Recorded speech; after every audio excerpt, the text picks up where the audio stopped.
Mobile बा हमरा बा लैपटॉप आबा ना डाल दीही गाना हो टॉप टॉप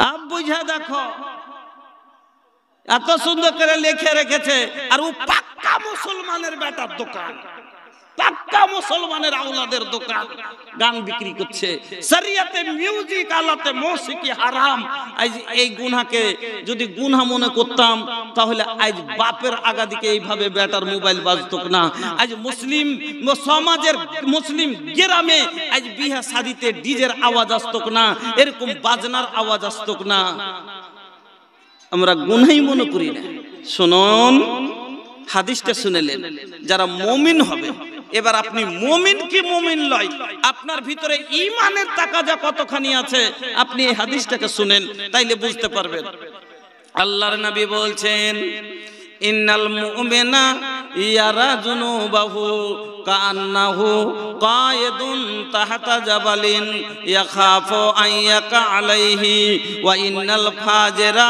ইয়ারা যুনুবাহু কাযুবাবিন মাররা আলা আনফিহি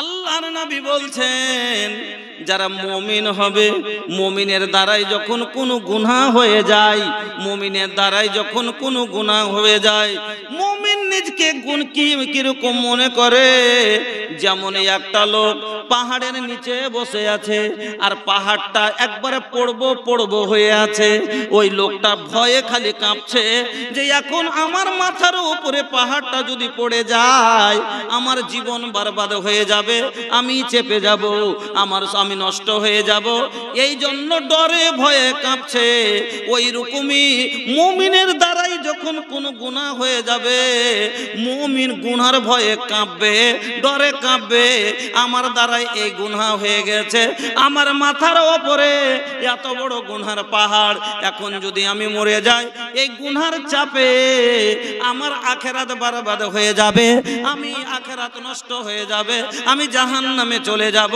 এই জন্য গুনাহ করার পরে লোকটা ওরকম ভাবে কাঁপবে যেরকম একটা লোক পাহাড়ের নিচে বসে আছে আর পাহাড়টা ঝুলছে মনে হয় এক্ষুনি পড়ে যাবে এই জন্য ডরে খালি কাঁপছে ওই রকমই গুনাহ করার পরে তার ভিতরে কাঁপনি আসবে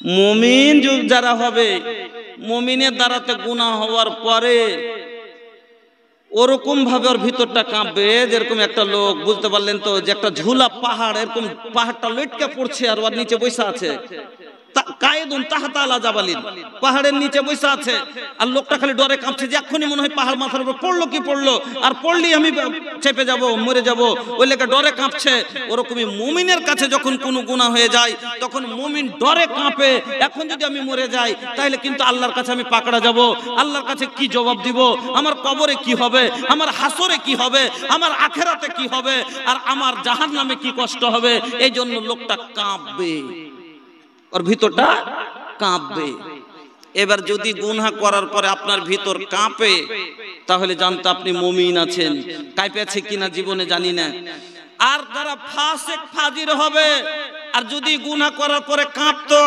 তাহলে পরে আজ এই রকম সমাজে গুনাহ আম ভাবে হতো না আজ সমাজে এরকম আম গুনাহ হতো না আজ ঈমান কত দূর শুননে ওয়ালারও আছে আর কত দূর দেখনে ওয়ালারও আছে চিন্তা করেন বন্ধুরা আমার যারা ফাসিক ফাজির হবে তাদের জন্য গুনাহ করাটা কিরকম আসান নবীজি বলছেন যেমন লাখের উপরকার বসা মাছিকে হাঁকা আসান আল্লাহ রাসূল বলছেন ওয়া ইন্নাল ফাজিরা ইয়ারা যুনুবাহু কাযুবাবিন মাররা আলা আনফিহি যেমন একটা মাছি লাখের উপরে এসে বসলো আর হাত নাড়িয়ে মাছিটাকে হাঁকিয়ে দিল যেমন লাখের উপরকার মাছি হাঁকা বড় কথা লয় ফাসিকের কাছে গুনাহ করাটা কোনো বড় ব্যাপার লয় একে দিনে জাগাওয়া ছোট বেকারি হো ভাইয়া ছোট বেকারি एक दिन ये जागावा छोटो बेकरी हो भैया छोटो बेकरी माया के बंधनिया टूट बेकरी माया के बंधनिया टूटबे करी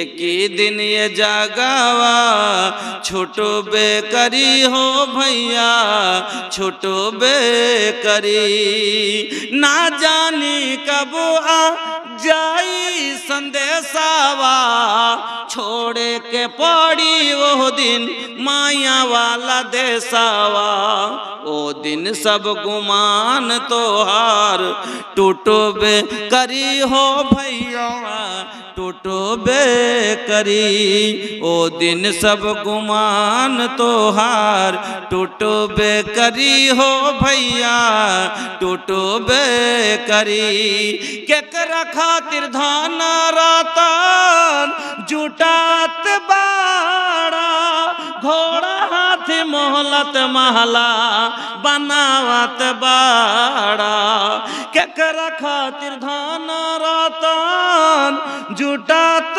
बाड़ा घोड़ा हाथी मोहलत महला बनावत बाड़ा एक दिन सब एही जे छूटबे करी हो भैया छूटबे करी एक दिन सब एही जे छूटबे करी हो भैया छूटबे करी एक दिन एक दिन ये जागावा छूटबे करी हो भैया छूटबे करी माया के बंधनिया टूटबे करी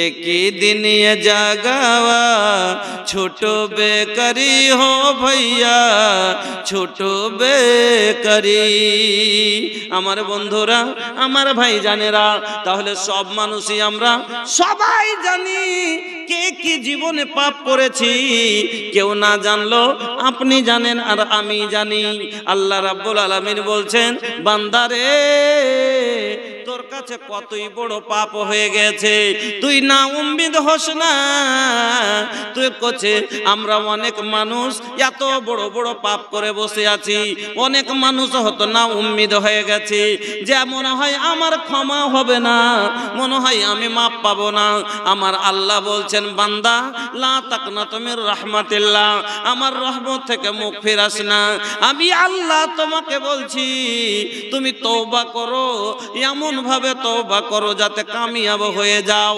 আল্লাহ রাব্বুল আলামিন বলছেন বান্দা তুমি তওবা করো একজোট হয়ে তওবা করো আর যদি তুমি খালিস তওবা করো এমন ভাবে তওবা করো যাতে তুমি কামিয়াব হয়ে যেতে পারো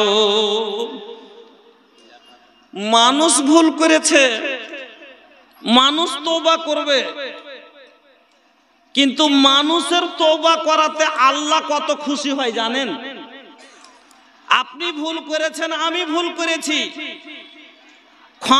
ক্ষমা আপনি আমি চাবো আল্লাহ মাফ করলে আপনার লাভ আমার লাভ আল্লাহ মাফ করে দিলে জান্নাতে যাব আল্লাহ বলছেন এমন তওবা করো যাতে কামিয়াব হয়ে যাও তওবা করলে কিভাবে কামিয়াব হয় এবার আপনাকে আমি বোঝাচ্ছি একটু লক্ষ্য করে শুনবেন একটা লোক এখন এই সবার ভিতরে এরকম আছে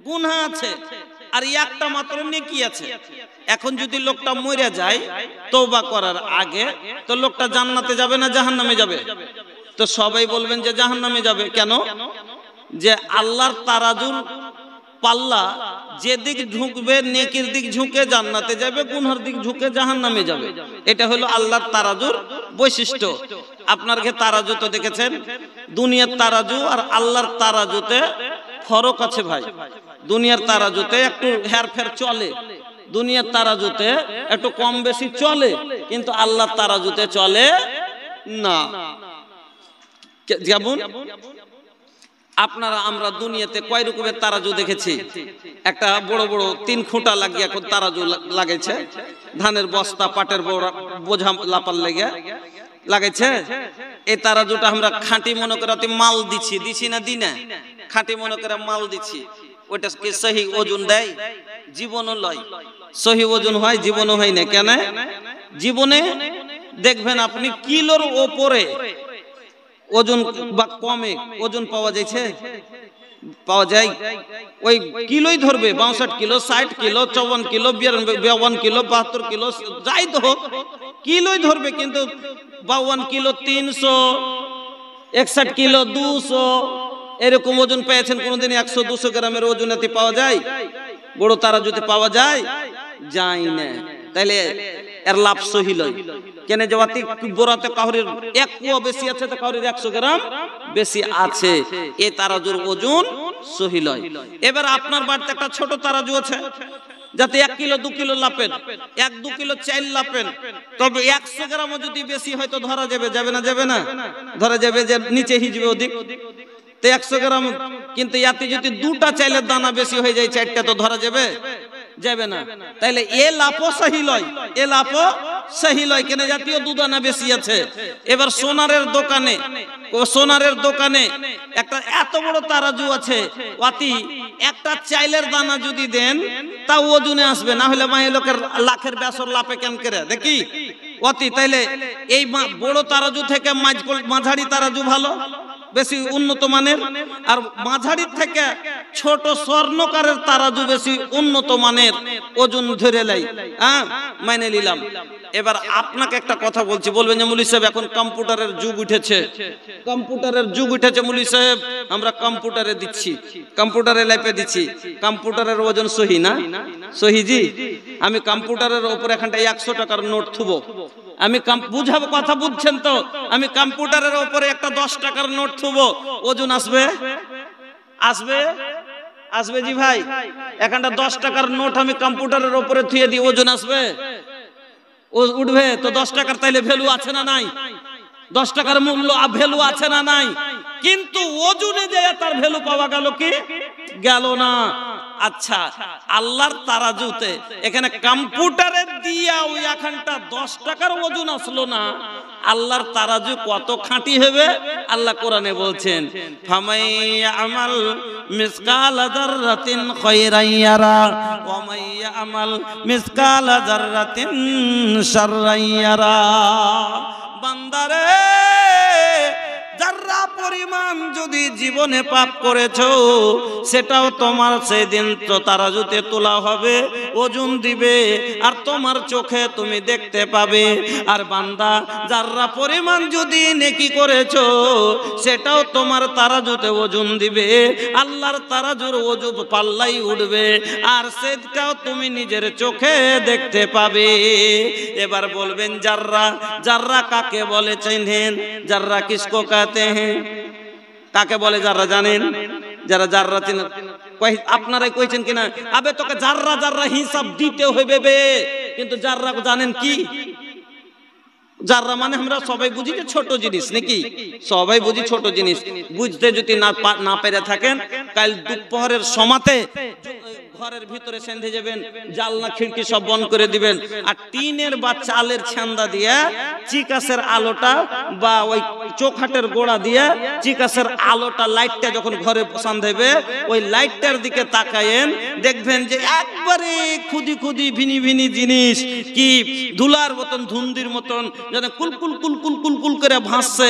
এনি করে ধরেন তাও ধরতে পারবেন না, জাল দিয়ে ধরেন তাও ধরতে পারবেন না, কম্পিউটার দিয়ে ধরেন তাও ধরতে পারবেন না, মেশিন দিয়ে ধরেন তাও ধরতে পারবেন না। এখন তো না দেখা জিনিসকে ধরতে পেলিছে, পারে না জি ভাই? না দেখা জিনিসকে ধরতে পারছে? পাচ্ছে? যেটা দেখতে পাই না ওটা ধরতে পারা যায়? যায় না? না, যায় না। জ্বরকে মানুষ জীবনে দেখতে পেয়েছে?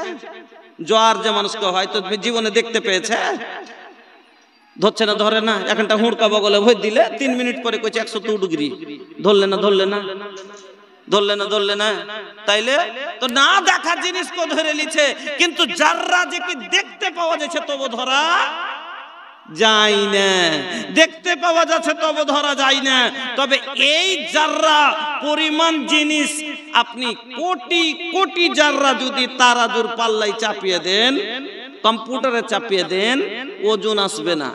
এখানটা 10 টাকাতে কোটি কোটি জাররা হবে, তাহলে বুঝে দেখেন। আর আল্লাহ কইছে একটা জাররা পরিমাণ যদি তুই নেকি করেছিস, তাও সেদিন তুই তো চোখে দেখবি আর তোর ওজনে আসবে। আর একটা জাররা পরিমাণ যদি গুনাহ করেছিস, সেটাও তো দেখবি চোখে আর ওজনে আসবে। তাহলে এবার চিন্তা করেন, লোকটা 99টা গুনাহ আর একটা মাত্র নেকি। এবার যদি মরে যায় এখন, তো জানা কথা ওর গুনার পাল্লা ঝুঁকে যাবে। কিন্তু মরার আগে যে জালসা শুনলে, শোনার পর ওর অন্তর একটা ডর হয়ে গেল যে জীবনে পাপ করেছি। আর আল্লাহ কইছে যে সহি দিল থেকে যদি তওবা করে, তওবার কিছু শর্ত আছে, এই শর্ত মেনে যদি তওবা করেন 100% গ্যারান্টি দিচ্ছি আল্লাহ মাফ করে দেবে। মাফির 100% গ্যারান্টি। ওর লেগে কিছু শর্ত আছে, নিয়ম আছে, নিয়মে আপনাকে তওবা করতে হবে।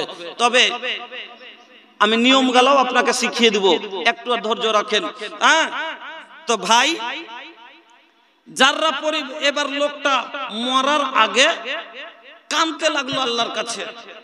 আল্লাহর কাছে এমন ভাবে তওবা করলে, এমন ভাবে তওবা করলে, অন্তর থেকে দিল থেকে তওবা করে নিলে, এবার আল্লাহ খুশি হইয়া ওর 99টা গুনাহকে আল্লাহ মাফ করে দিলেন।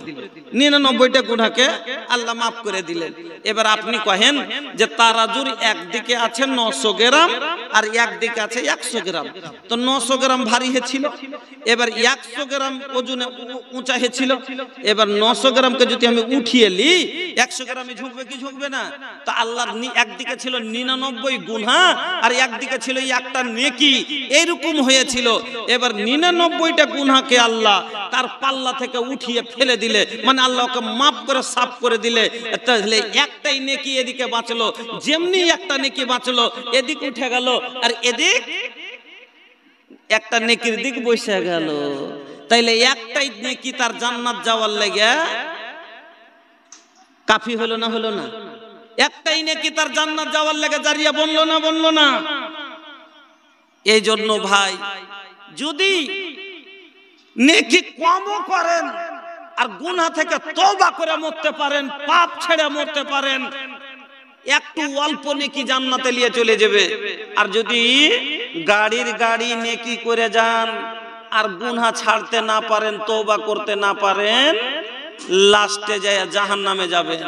হাদিস শোনাচ্ছি, আল্লাহর নবী একদিন সাহাবায়ে কেরামের কাছে প্রশ্ন করলেন, ও আমার সাহাবারা, তোমরা বলো তো আমার উম্মতের ভিতরে সবচাইতে অভাবী লোকটাকে?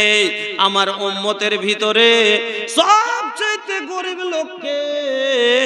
সাহাবায়ে কেরাম বলছেন, আল্লাহর নবী গো, আমরা তো জানি ওই লোকটা সবচাইতে গরিব লোক, যার কাছে দিনার নাই, দিরহাম নাই, যার কাছে মাল নাই, মাতা নাই, টাকা নাই, পয়সা নাই।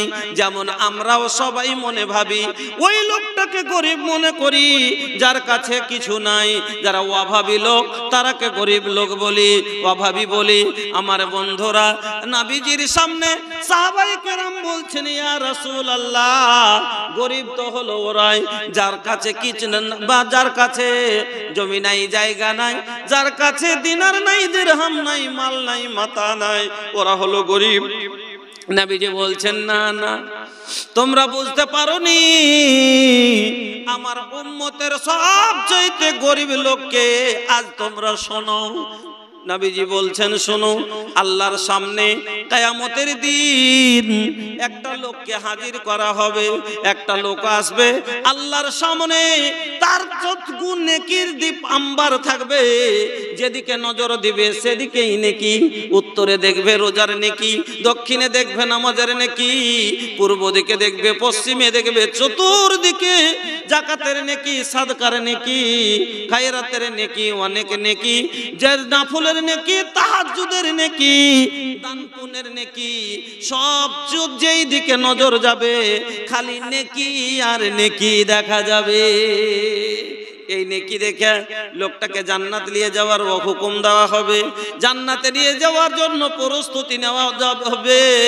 এমনি সময় একজন কাঁদতে কাঁদতে আল্লাহ আল্লাহর দপ্তরে হাজির হবে। আল্লাহ একটু দাঁড়ান, ওই লোকটার সাথে আমার কিছু বোঝাপড়া আছে, ওই লোকটার সাথে আমার কিছু পাওনা আছে। আল্লাহ তো এই লোকটা হলো আমার প্রতিবেশী, আমার পড়োশি, সব দিন আমার পাশে বাস করতো। এরা বড় লোক ছিল, এর 5টা বেটা ছিল। আল্লাহ আমার 2টো ছেলে ছিল, সব সময় আমার উপরে দাবিয়ে চলেছে। 3 হাত জায়গা চেপে বাড়ি করেছিল, যখনই বলতে গেছি ছাড়েনি, কবজা দেখিয়েছে। আল্লাহ সেই দিন আমি পারিনি, সবুর করেছিলাম, আর তোমার কাছে আশা করেছিলাম যে বড় ফায়সালাকারী আমার আল্লাহ, আমি একদিন তার কাছে ফায়সালা করে নেব। ওগো আল্লাহ, আজ আমি ফায়সালা করে চাই, তুমি আমাকে ফায়সালা করে দাও, আমি নিজের বিচার চাই। আল্লাহ রাব্বুল আলামিন এবার ওই লোকটাকে বলবে, আজ তার জমির ভরনা দে। কি দিবি? সেখানে টাকা থাকবে না, খাই খালাসি করতে পারবে না। কি দিয়ে বিদায় হবে? শেষ হবে তাকে নেকি দিয়ে এবার তাকে বিদায় দেওয়া হবে। আবার তারপরও অনেক নেকি থাকবে। তারপরে ফের একটা লোক চলে আসবে, কানতে কানতে মহিলা এসে বলবে, আল্লাহ এটা আমার বড় ভাই, আবার বাবার সম্পত্তি 3 বিঘা ভাগে পেয়েছিলাম, চুপ করে বাবাকে নিয়ে গিয়া 2 বিঘা লেখিয়ে নিয়েছিল বেশি করে, আমাকে মাত্র 1 বিঘা দিয়েছে, 2 বিঘা জমি আমার বেঈমানি করে এসেছে। আল্লাহ তুমি আমাকে বদলা, আজকে বিচার চাই। এই করতে করতে কাকে মেরেছে, কার উপরে জুলুম করেছে, এক এক করে আসবে, আর তার নেকিগুলো দিয়ে দিয়ে দিয়ে দিয়ে সমস্ত নেকি শেষ হয়ে যাবে। তারপর পাওনাদার বেঁচে যাবে।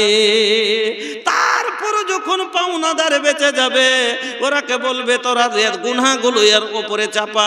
বন্ধুরে, এই লোকটা এতগুলো নেকি থাকা সত্ত্বেও তারপর জাহান্নামে চলে যাবে। নবীজি বললেন, আমার উম্মতের সব চাইতে গরিব লোক হলো এই লোকটা, যার কাছে এত নেকির সম্পদ থাকা সত্ত্বেও লাস্টে নিঃস্ব হয়ে জাহান্নামে চলে গেল। बचपन बीतल, अरे बीतली जवानी, आइल बूढ़ापा फिर भी छूटल नाना दानी, छूटल नाना दानी। बचपन बीतल, अरे बीतली जवानी, आइल बूढ़ापा फिर भी छूटल नाना दानी, छूटल नाना दानी। मौत ये बहाना बा, दुनिया ये मुसाफिर खाना बा, 2 दिन का ठिकाना बा,